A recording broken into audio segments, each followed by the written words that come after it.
Welcome to the Wealth Without Wall Street podcast, your guide to understanding how to get out of the Wall Street rat race and start your own mailbox money lifestyle. Now, don't let these handsome Southern draws fool you. These financial minds are teaching our country to enhance savings, increase cash flow, and create passive income, all without the help of Wall Street. Are you ready to break through? Now here are your hosts, Russ Morgan and Joey Murray.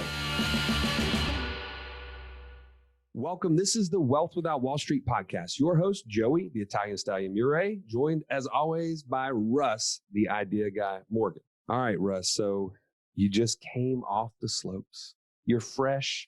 That powder is still in your hair. No, that's not snow. That's wisdom. That's age in your hair color there. So go ahead. Tell me how it was. Tell us how it was being in Colorado. Well, it feels a lot like what I'm seeing in the stock market right now. Ooh. There's a lot of ups and downs.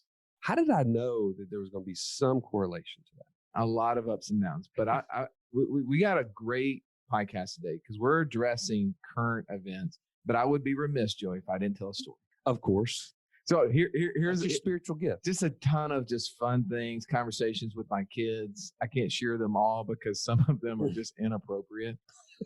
But I'm on the chairlift with my daughter Betsy and this older guy on the other end, and we're going up. And Betsy and Ryan love to have conversations. So she just turned 10, by the way, and every time she got a chance, she would share things about her life. And by the way, I'm really excited because this is about to be my 10th birthday. My family allows the girls to get their ears pierced when they're 10, and she just got this person engaged in conversation. And then she turns to him and says, "Do you know about my dad's work?" And I'm like, "Wait a second, he didn't ask anything about it." I was like, "This is new." She just brought it up. Yeah, I hadn't positioned this. This isn't what I do. And so I'm like, I wonder what she's going to say next. And he goes, "No, I don't know if I know your dad's work. What is it?" She said, "It's Wealth Without Wall Street." Just matter of fact. Yeah, like you should know. I mean, the world knows. Don't you see know that they just had 100,000 downloads, right? Yeah. And so he looks, he goes, "Oh, well, that's interesting. Well, what does that mean?" And she goes, "It just shows you how to spend money." And that is exactly what we did while we were there. We spent tons of money. You just did it in real time. Yeah. So if you ever wondered what Wealth Without Wall Street does, it is how you spend money. Yes. And today's show is going to talk about, it seems like we're spending a lot of money. We're spending a lot of money in the market potentially. And this show, though, is going to hopefully give you a plan as we talk today. This is something that hopefully you're going to share with other friends because there's probably a lot of questions that you may have or those that you're talking to may have about why is the stock market bouncing? What is going on? Okay, so first of all, let's lay the foundation. Let's say someone's listening to this 7 years from now. Okay. What is current event? What is happening right now as it relates to the market? So this is March of 2020. And we just had this outbreak, the coronavirus, which has impacted a lot of things. It impacted the 100 unicorns business that you have. Yeah, my unicorns are in the stables as it is right. A lot of businesses are getting their materials, their products out of China have seen impacts. I mean, I've talked to people who make Bibles, who sell unicorns, right? I mean, and everything in between. And that's impacting businesses. So we know that the coronavirus is impacting business. So we should see some slowdown in the market. There's also scare, right? There's a lot of things that are happening with individuals. We had Italy they're trying to quarantine 16 million. I believe that's right. 16 million people.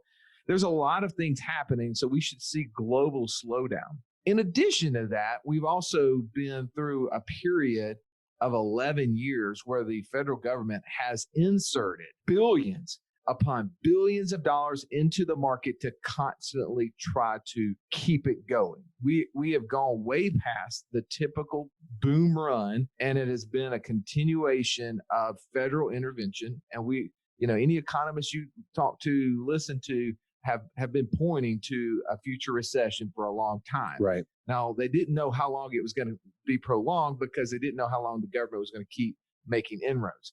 But recently, we saw at the end of 2019, we saw where the 3-month Treasury bill actually its rate rose to a higher rate than the 10-year Treasury. Yeah. So the Treasury note, the Treasury bill.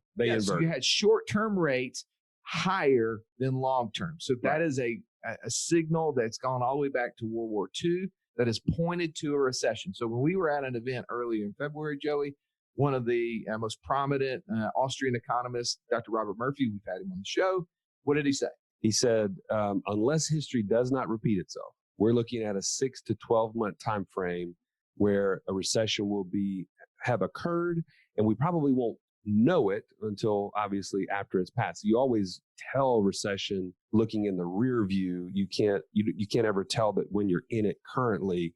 So because the data comes out typically there's a lag. Yeah. So this is what we're seeing right now. When we see the stock market yesterday on Monday drop over 2,000 points, right? It dropped so fast, so quickly, it literally triggered a circuit breaker. I don't even quite understand what those that are means. air quotes, right? Circuit breaker with air quotes. A circuit breaker in the market where they shut down trading. When you see things like that happening, obviously some of it is in relationship to these like crazy coronavirus events, but also I think some of it is more to the instability that we're seeing in the market. That's right. And the fear behind it. Yeah. That's what's driving. We just don't have fundamental things in place that we knew that some of this could happen. And we were actually, from what we had learned, it's not like you and I are smart enough to figure these things out. We have to go and read the tea leaves like everybody else and then try to discern what the right information is. Right. So I wanted to have kind of a level set. So where are we at right now in terms of the Dow, as far as what it's trading at today, and what you said it just dropped 2,000 points. We're what, 24,000? We're at 24,000. It was at 23,000 yesterday. As we go through today, I want to share some statistics. I want to share some math because I think we always hear, well, just stay in long term. Right. And it's always going to earn 10 to 12%. So I do want to try to figure out, is that math accurate? Right. Or is that maybe is there some fudge in those numbers? But really, Joey, we want a plan. I mean, that's right. I mean, even me, the idea guy, the person who loves to fly off my own, I love to get in the kitchen and just this, I think that'll taste good. My wife's looking at me, shaking her head, like, that is not a chance. Terrible. Yeah. But even me, I don't start from zero. I look at the recipe and I go, nah. Cumin? Nah. I mean, I'm going to add a little something that I think is going to be better, but I'm going to start with the process. And I think for the most of us, as it comes to finance, we really just want to plan. We love to do our own job, our business, and we want to follow it. And so we need our finances to follow a process. Well, we want that process because we want there to be some certainty, right? Some ability to know that we are being wise with money, right? Yeah. We're not just hoping and I'm just going to try this over here. I want to look at what have other people done. I want to see how other people have been successful, because having money, we've actually talked about this on the show, it's a stewardship issue, right? Like, I've been given money. I don't want to waste it. I don't want to have somebody look at me years and years from now and say, man, that guy blew it, right? He had an opportunity. He'd been given so much and he's got nothing to show for it, right? And I think we feel like, hey, we've been on this great, successful journey. Our businesses have been booming. Our accounts are at their all-time highs. And now we're starting to feel the ups and downs. Okay, so take you back to Colorado. One night, our family goes, we take this gondola up to the top. We pay, of course, this is part of the spending money, right? we get a part of this private party that gets to do tubing at the top of the mountain, as well as the Alpine coaster, Joe. And this Alpine coaster, think of it like sort of like your own self-propelled roller coaster. It's just propelled by gravity. It drags you all the way up. So it drags you up probably 1,000 feet. And then ultimately, it starts winding around down the mountain until you come down. It's probably about a 1.5 minute ride, 2-minute ride. And they tell you when you're sitting in the seat, there's 2 handles on both sides, right and left hand. And they say when you want to start slowing down, you just pull back on that. That's both of them at the same time. Both of them at the same time. Yeah. Okay. One of them's going to pull the other one. They're connected. Oh, okay. And so it's kind of a concept of, it helps you slow down. And then at the bottom, you got to pull them to completely stop. Well, I feel like we have been in the stock market, we've been drugged to the top. Just pulled up. We've been going, and we think maybe we've been doing something, but the reality is there's something been pulling it up the market. Right. Up that mountain. And a lot of that has been the billions of dollars the government's been pumping in. Right. When they bought all those bad assets back in 2009, that was inflated goods. Right. When they continue to pump money in QE, QE2 or QE Infinity at this point. Yeah. All that quantitative easing, all that extra influx of money has been pulling the stock market along with it. You can go follow the charts and see every time they did it, the market went up. Every time they said they pulled back, the market started to go down. Now, as we have been free falling for about 3 weeks, there's a lot of people wanting to pull back on those brakes. I mean, it's like, no, slow down. Yeah. And I think we're starting to feel internally like what's happening. Right. And I think people in general, you may feel this way. Like, how much money am I going to lose during this time? Like, there's a real question mark that when does the free fall stop? Well, here's the thing.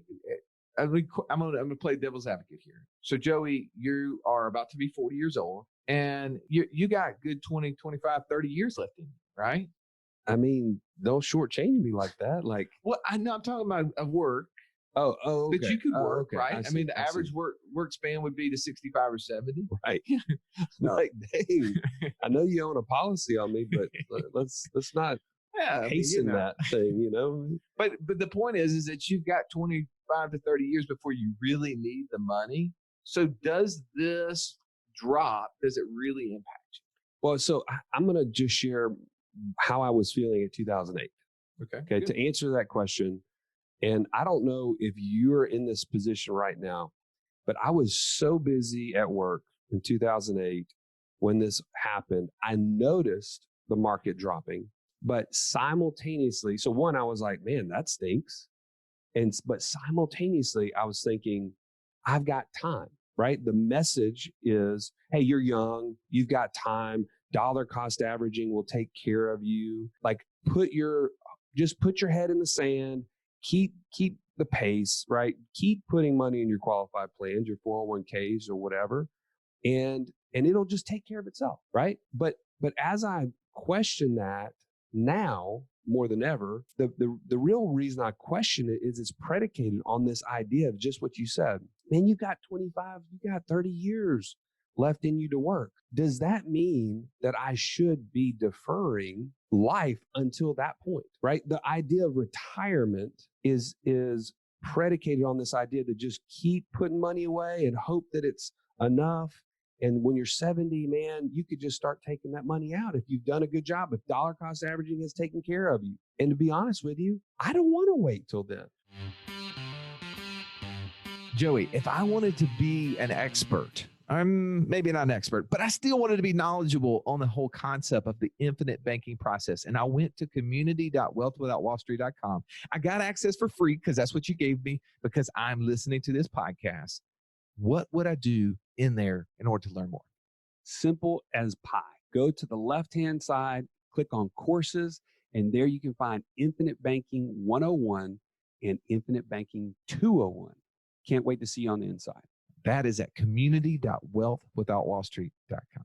Well, I think there's a problem with the defer. I think there's a problem, and I'm going to go into this in a second, but I think there's a problem with the idea that the market always goes up and it goes at a rate that we have been told. I'm going to put some numbers that I don't think that the numbers that we've been told are perfectly accurate. But also the defer, because here's the thing. You go out right now, you Google, what do I do in a recession? You're going to get the top 5, top 7, top 14. I read a bunch of them last night, Joey. Yeah. And they all revolve around very similar things. And one of the things they talk about basically is, all right, go ahead and take your belt out, take it out of its buckle, squeeze. You're literally doing this right now. Squeeze, like, right? And try to get back a notch or two. Now, I don't, Joey, I've been working out a lot.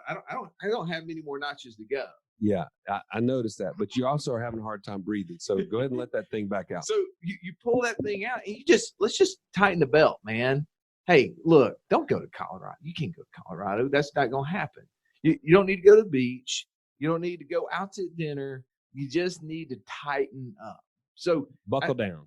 Here's the thing is that I won't go, I can ride that chairlift with my daughter in the future, 20 years from now. Be honest, she'd probably be a much better skier, and potentially we'll have more fun doing things because she's 20 years older. Now, I'm 20 years older, and I probably don't want to jump as many jumps as I did this time. And maybe I want to go slower, and she wants to go faster. But you know what I'm going to miss out, Joey, is the conversations that we were having about her getting her ears pierced. Because that just happens at 10. When she's 30, she's not really so much concerned. Probably about that. not, right?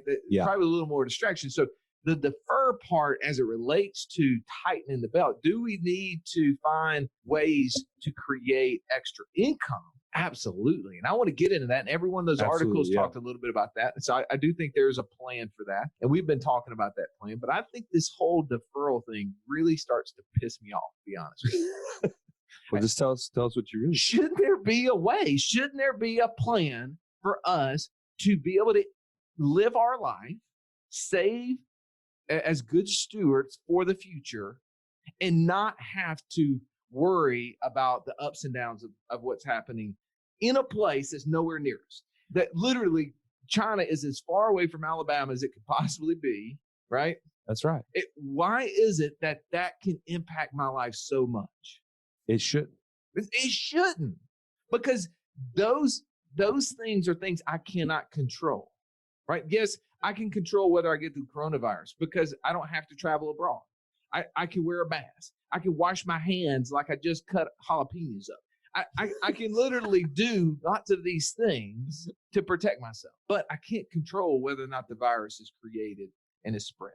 I have no control over whether or not the government will inject money or pull money out and the market will go up or down. Well, and I want to add something else here. I don't know if this is the right time, but I'm going to inject it anyway. In light of the story I told about where I was in 2008, how I experienced that market drop, the other question that brought to my mind was, what if this was the year I was supposed to retire? Right? If this model of a 401k and just putting money away and hoping and accumulate, dollar cost averaging took care of me, and this was the year. And I said, man, finally, I can. Let's say I was 65 or 70. I said, Russ, man, I'm ready to go. I'm going to retire. I'm going to hang up the cleats. And now I'm going to start drawing on that money. And then this happened. Is that the strategy that's going to provide any amount of certainty? And by the way, is it going to provide certainty on the day that it drops 2,000 points? Or is it going to provide certainty on the day that it goes up 100 points? There is no point going forward that plan provides me any certainty. Oh, I really feel bad for the person who retired last year or 2 years ago, because they talk about the statistic. There's a concept out there. It's called sequence of return risk. Right. When you look at what the market does, the downturns in the market shortly after someone has retired has the greatest implication on their ability to let their money last the rest of their life. So when somebody retires, it's not that there's not going to be downturns. We know there's going to be downturns, but those downturns are catastrophic when they happen in this first couple of years right after somebody retires, because you don't make those dollars up. You have $100 in an account, you take 50 out, it drops another 10. You don't get that money back because it's gone, right? Now, it doesn't matter. The math, we've talked about this on the show before, is if we could take 10 years of returns and literally mix them up in a bag. As long as you don't take a dollar out, it doesn't matter the order. On the way up. Yeah, it doesn't. Accumulation. Yeah, as long as we're not taking the money out, it does not matter. Math is funny that way. It doesn't matter if I have a negative 40 in year one and then all these positive returns years 2 through 10, or vice versa. Positive returns 1 through 9. In the last year, I have the negative 40. It doesn't matter. It all shakes out. But it does in distribution. And when the order matters, and when you put that negative number or negative numbers in those first couple of years, it can be catastrophic. It is why Wade Fowle, the professor of economics, the doctorate of retirement income, came on our show. He did all the studies going to what the safe withdrawal rate is. And he said, based upon all the statistics that exist today, and with low interest rates, we're looking at 3% withdrawal rates. Meaning if I have $1 million, I can take out 3%, $30,000 a year, and have a 100% chance that I could have $1 left at the end of 30 years. Well, he's taking into account this sort of phenomenon. When people take money out in those first couple of years and they have negative returns, it can make that account go to zero if they're pulling out at a greater rate. Yeah. Yeah. And that's the part that I'm pointing to, is that in the midst of seeing that drop and experiencing that, I have my head down thinking, I just need to keep pumping money into this because I'm now, quote unquote, buying at a discount, right? Isn't that the what the dollar cost averaging is predicated on? Is, oh man, you get to take advantage of buying. So that was something you were reading about what to do in a recession, right? They said, hey, tighten the belt, and keep funding money in your 401k. All right, so here's some. I want to throw this out there because this is information. By the way, one of the greatest investors of our time. Nobody would argue with this. Warren Buffett has been one of the greatest investors of our time. Several years back, and it's somewhere in the mid 2000s. I don't remember exactly when. He had a report to his shareholders, and he told them, don't anticipate the returns that we have seen in the past. And he pointed to something that I hadn't even been shown before. He pointed to the fact that the stock market from 1900 to 2000, and I'm just going to use the Dow Jones is the top largest 30 companies in the market, right? And those have come on and off. So it's not the same 30 companies since 1900. Right. They're all swapping places. Yeah. Have gone bankrupt. Others have come on. Some have shrunk, so forth and so on. The top 30 companies, which is the Dow Jones Industrial Average, from 1900 to 2000 earned 5.22%. Wait a minute. 5.2? 5.22%. I thought it was always at least 7%. No, I've always been told 10 to 12. Okay. You know, if you were in I was being conservative. You're in, small cap versus large cap, it was at 10 to 12. Okay. But from 1900 to 2000, the Dow Jones, now this takes away dividends, and dividends can improve these numbers, right? But I don't have those sort of numbers. I can only use what the Dow Jones was. It was 68. It was 68 on January 2000. January 1900. 1900, yeah. And December 31st, 1999, it finished at, where my chart at? 11,497.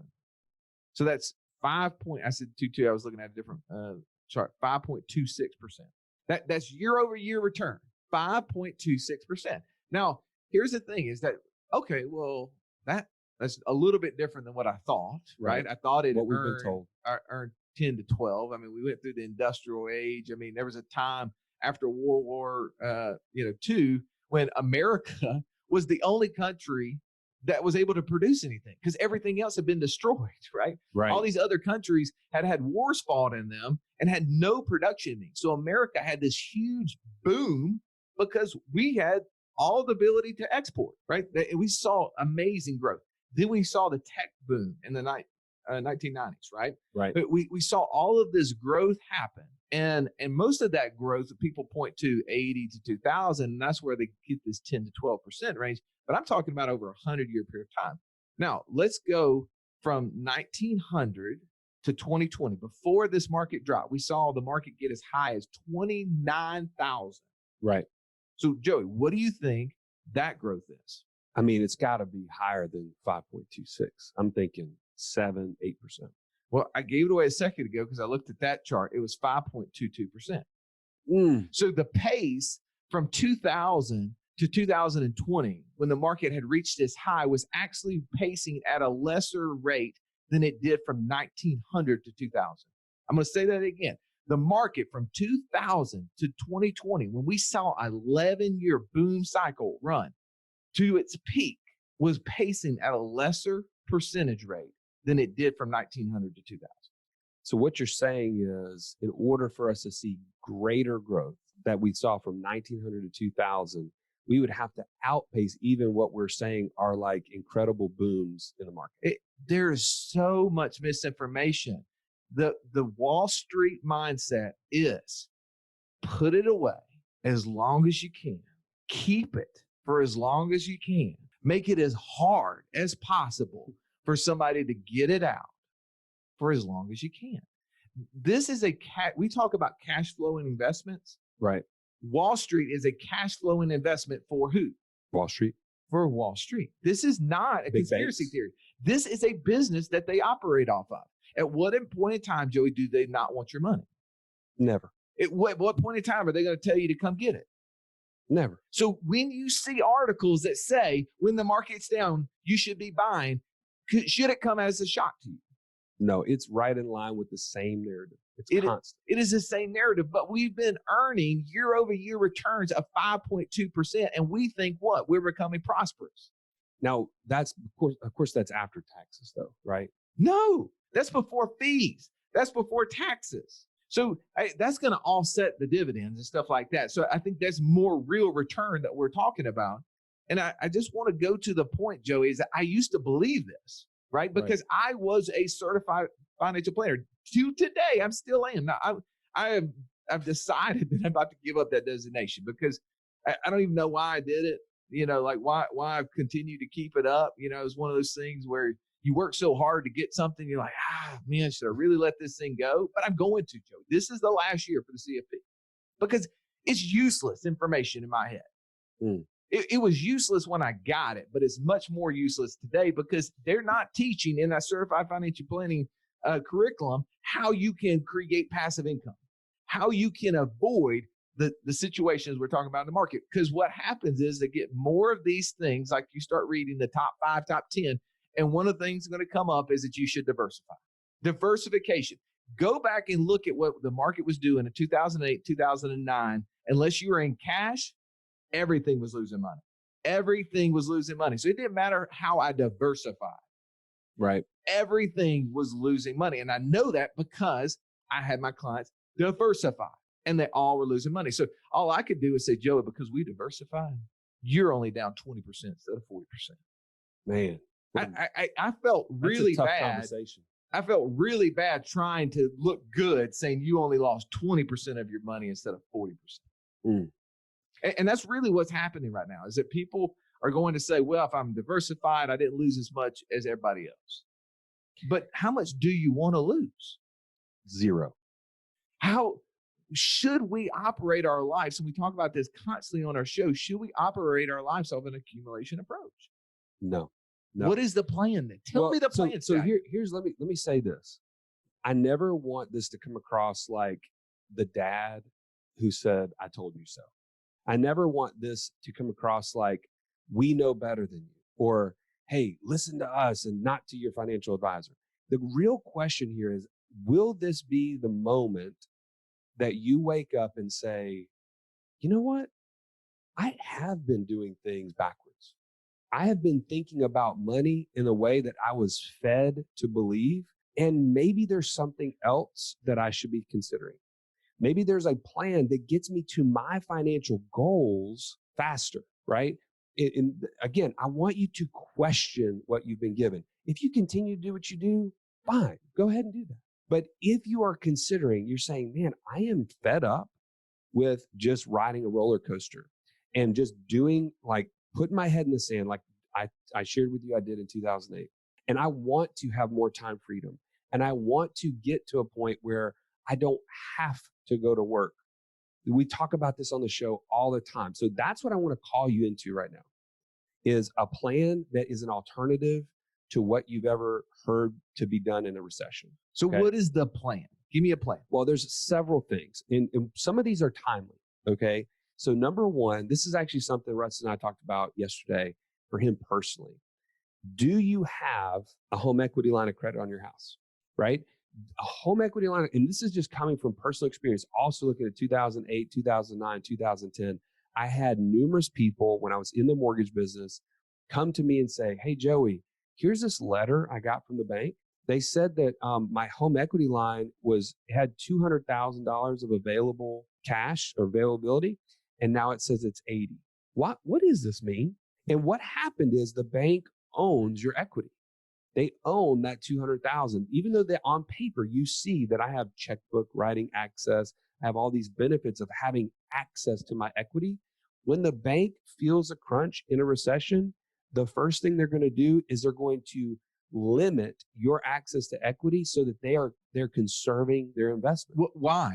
All they're doing is reevaluating the value of your house. Exactly. Your house they thought was worth $500,000, it's worth $400,000 now.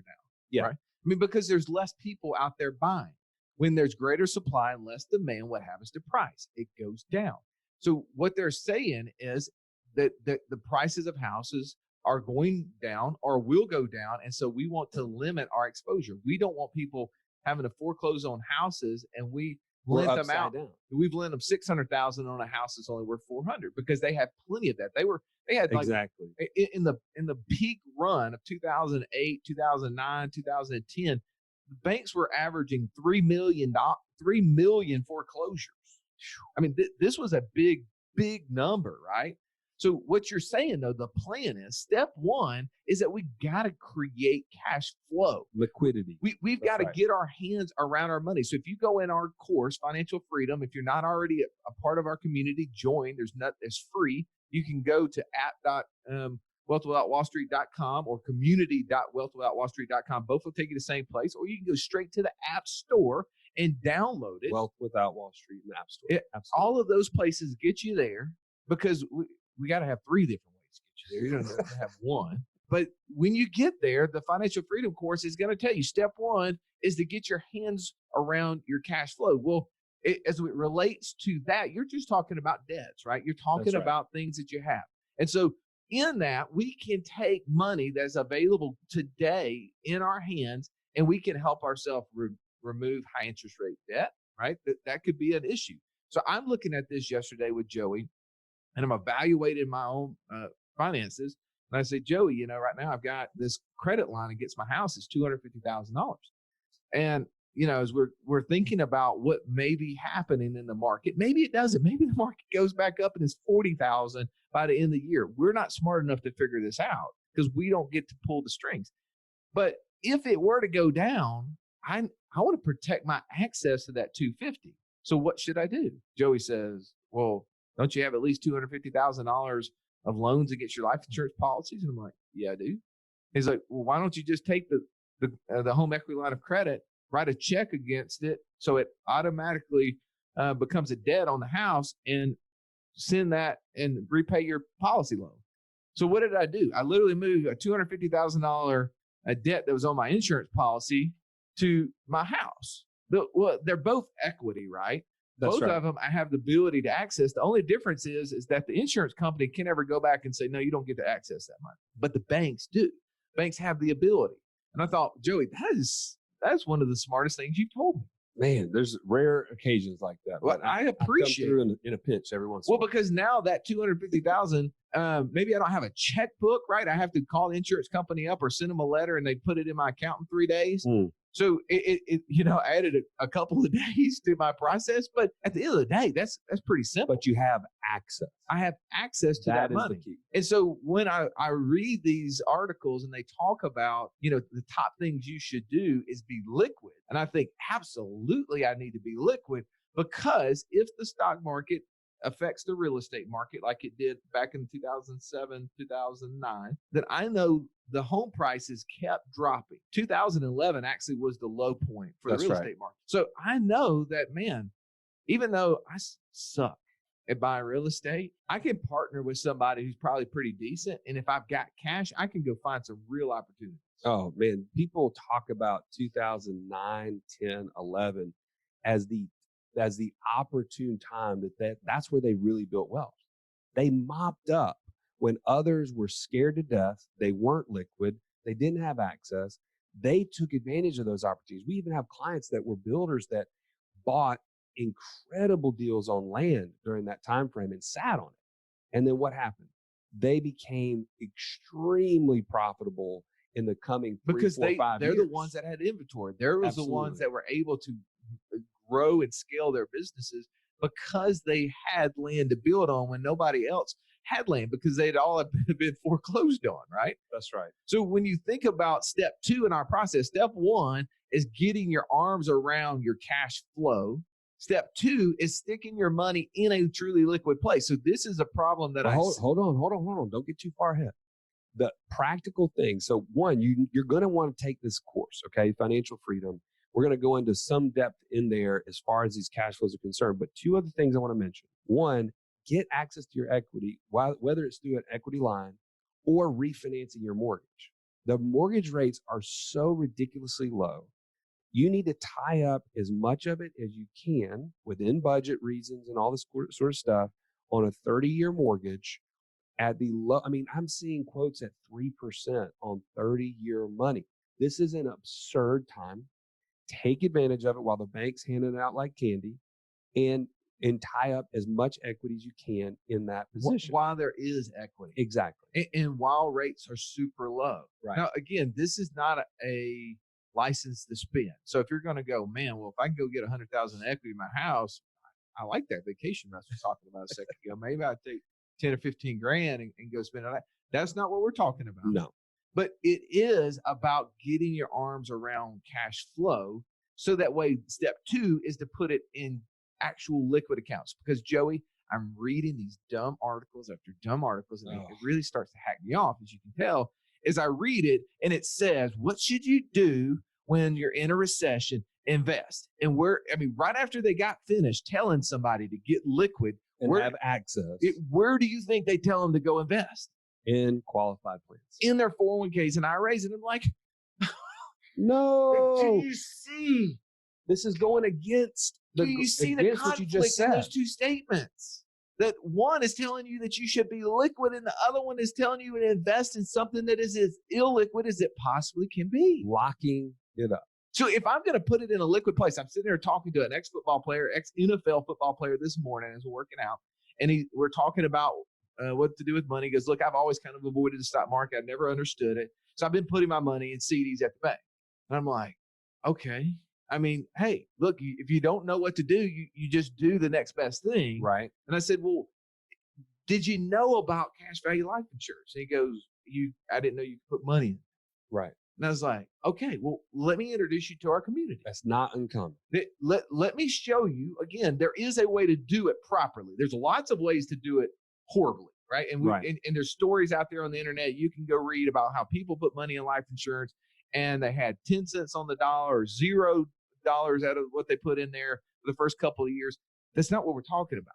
We're not talking about buying tons and tons of life insurance. What we're talking about is setting up dividend paying whole life policies with mutual companies. That means that you're an owner of the company and creating large cash reserves in which you can do something with. And we were talking about that. So I'm just explaining that. He goes, I didn't know you could do that. And this guy now is in the real estate business. I said, you know how you can take that money and you can borrow against it to go buy cash flow and properties. Like, like you borrow against home equity. He goes, yeah. It's like equity and insurance policies, same way. He goes, how do I find out more about this? Right? Because it was information. He made that connection. It's like step 2 in the process. Step 1, get cash flow. Step 2 is create an actual warehouse for your cash that you can control. It can be opportunity fund. It could be emergency fund. It needs to be your liquid dollars, because I will say that the people in these articles would say you should have an emergency reserve. I love that. But where do you want to put emergency reserve? In a bank? No, I don't want to put money in a bank, because I know with the new Dodd-Frank Act that was rolled out a couple of years back, that if that bank goes under, my deposits become part of the equity of the bank. I get to support the bank now. I don't want to be that. No. So I don't want large cash reserves. Yeah, we don't have time to go into all the details there, but safety in a bank is it's kind of a thing of the past, as you mentioned. And so we want to make sure that people are not putting money there in excess. You want to keep as little as you have to. So now I want to move into step 3, because this has so many different ramifications. There's so many different ways that we can start picking a path, that we can start creating income streams that we are not necessarily a part of our 9 to 5. Right.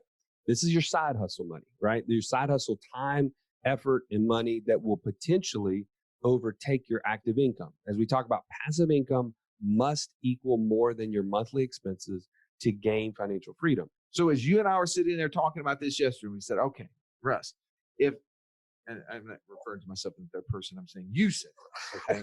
Because I'm not one of those guys who want to refer to themselves in the third person. But what will I do with that extra cash, right? Because obviously I'm going to create a monthly payment. Yeah. Where in my insurance policy, I had a debt. Now I didn't necessarily have a monthly payment on my insurance policy because I don't have to pay it. And if you don't know what I'm talking about, again, get in our financial freedom course, go through IBC 101. It'll talk to you a little bit about that.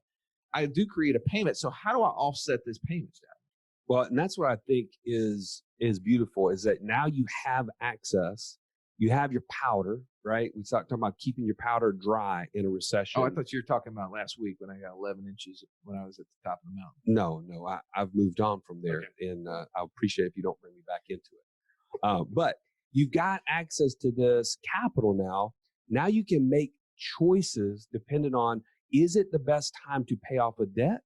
Or is it the best time to create a cash flow on the other side of that would be passive in nature? So we talked about the idea of land flipping, right? And partnering with somebody from a time standpoint who has the expertise and the knowledge, and even doing like a 50-50 split with them on a land flipping model. We again, this is very, very early on, but we talked about $100,000 into a model like this should yield somewhere in $5,000 to $7,000 a month as your portion. And so we started comparing the numbers. We said, wait a minute, that's almost a 60 or more % return on investment. Is that higher or lower than the 3.5% on your equity line?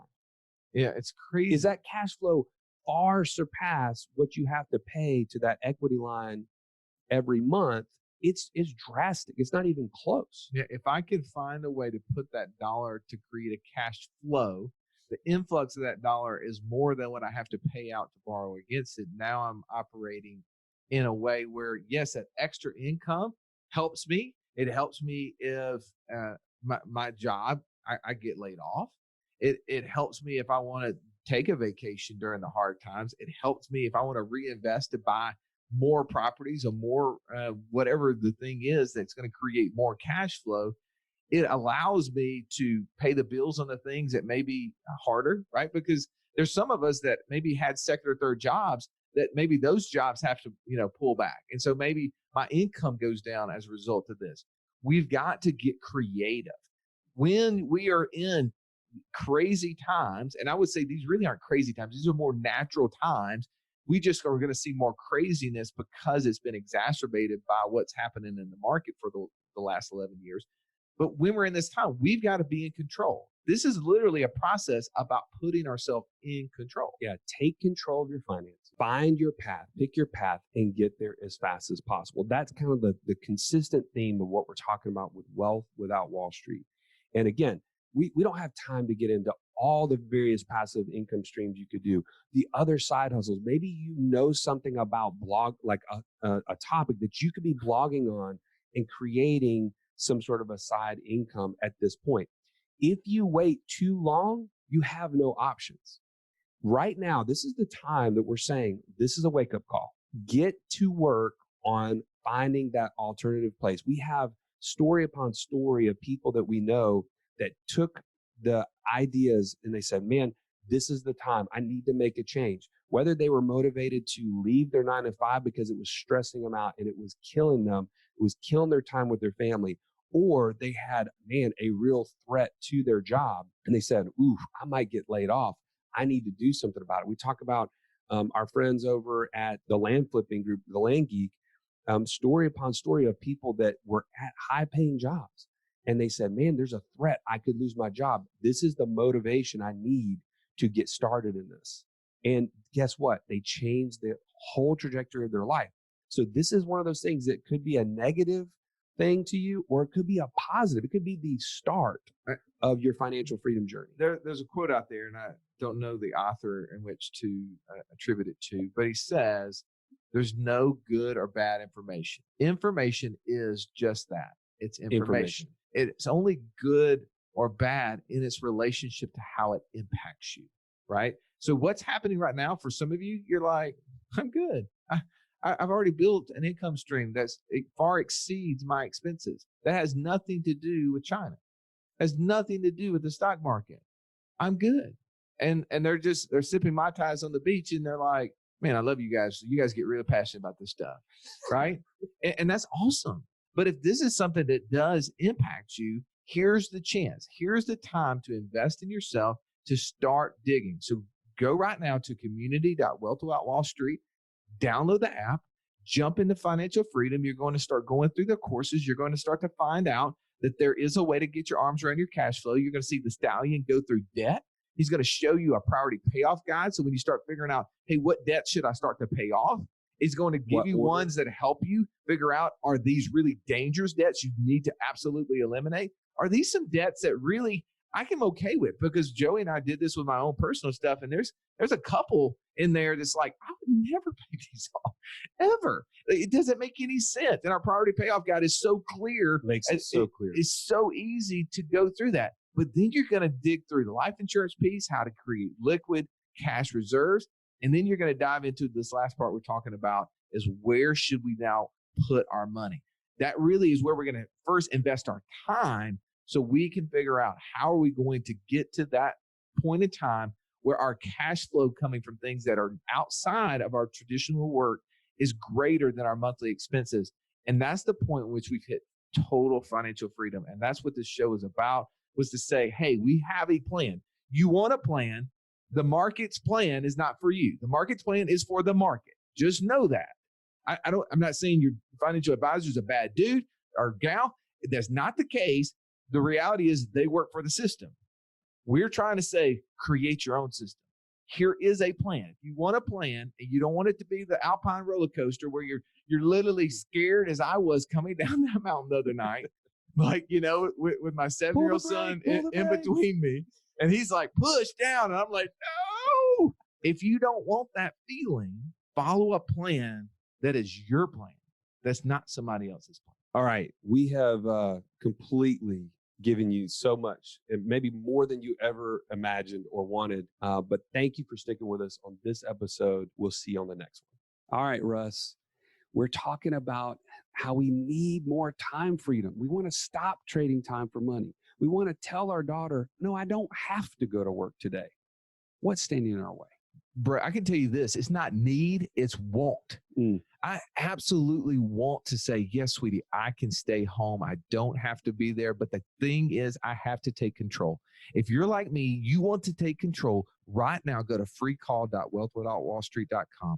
Jump on a 15-minute call with one of our coaches, and they will walk you through a path that'll help you take the first step into being able to answer that question for the rest of your life, that no, I don't have to go, because I have created time freedom through creating a process and a system that can get me there and get me there faster. This has been the Wealth Without Wall Street podcast. Don't forget to subscribe to the show to break free of the Wall Street mindset and begin building wealth on your own terms in places you understand, so that your wealth will never run dry. See you next episode.